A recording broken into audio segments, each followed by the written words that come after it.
پاکستان کے اوپر بھی ڈیفینیٹلی جو ہے وہ اثرات پڑیں گے، پازیٹیو بھی اور نیگیٹو بھی۔ پازیٹیو تو آپ یہ سمجھ سکتے ہیں کہ موجودہ جو رجیم ہے، چونکہ اس میں ایک سیاسی لیڈر جو ہیں وہ گرفتار ہیں، تو پہلے یہ ہوتا تھا کہ اقوام متحدہ کی طرف سے، امریکہ کی طرف سے، یورپ کی طرف سے جو ہے ہیومن رائٹس کی باتیں شروع ہو جاتی تھیں، اپیلیں آتی تھیں، ریزولوشنز آتے تھے اور حکومتوں پر اس کا اثر ہوتا تھا۔ تو مجھے لگتا ہے کہ موجودہ سیٹ اپ میں جو تبدیلی آئی ہے، اس میں اس سے کوئی فرق نہیں پڑتا۔ اب ہر حکومت، ہر پرنسپلٹی جو ہے وہ اپنے معاملات میں آزاد ہے۔ ہاں، اس کے معاملات میں بھی مداخلت کرنے میں دوسرے طاقتور جو ہیں وہ آزاد ہو گئے ہیں۔ تو یہ ہم نے دیکھا پھر کس طرح شام کے اندر ہوا، لیبیا کے اندر ہوا۔ یہ سارا 9/11 کے بعد سے جو rules of the game change ہوا ہے، یہ اس کا نتیجہ ہے۔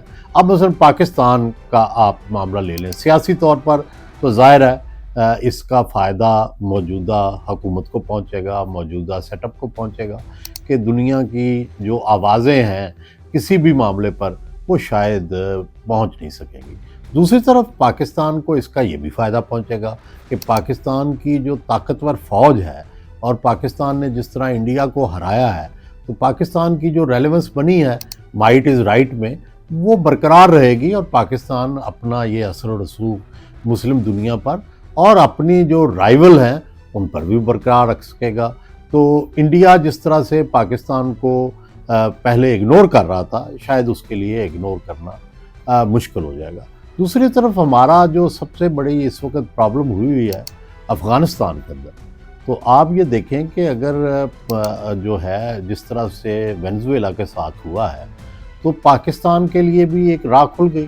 اگرچہ پاکستان شاید 1000 دفعہ اس کے بارے میں ہچکچائے گا کہ جا کے کابل کی حکومت جو ہے وہ چینج کر دے، لیکن دنیا کا ایک نیو نارمل تو یہ طے ہو گیا کہ بھئی اگر کوئی ملک آپ کو وہ منشیات کی وجہ سے اگر مان بھی لیں صدر ٹرمپ کی بات کہ وہ منشیات کی وجہ سے امریکہ کو نقصان پہنچ رہا تھا، تو ہمیں ٹیررزم کی وجہ سے افغانستان سے نقصان پہنچ رہا ہے، تو کیا ہمارا بھی اسی طرح افغانستان کی گورنمنٹ کو تبدیل کرنا جسٹیفائی ہوگا؟ کیا ہم بھی اس طرح جا کے کابل کے اندر جا کے اتل کے اور وہاں کے جو پاکستان جن کو ذمہ دار سمجھتا ہے ان کو پکڑ کے لا سکتے ہیں؟ اور پھر اس کے نتیجے میں کیا ہوگا؟ کیا اس کے نتیجے میں ایک نئی وار چھڑے گی، ایک نئی ٹربل شروع ہو جائے گی؟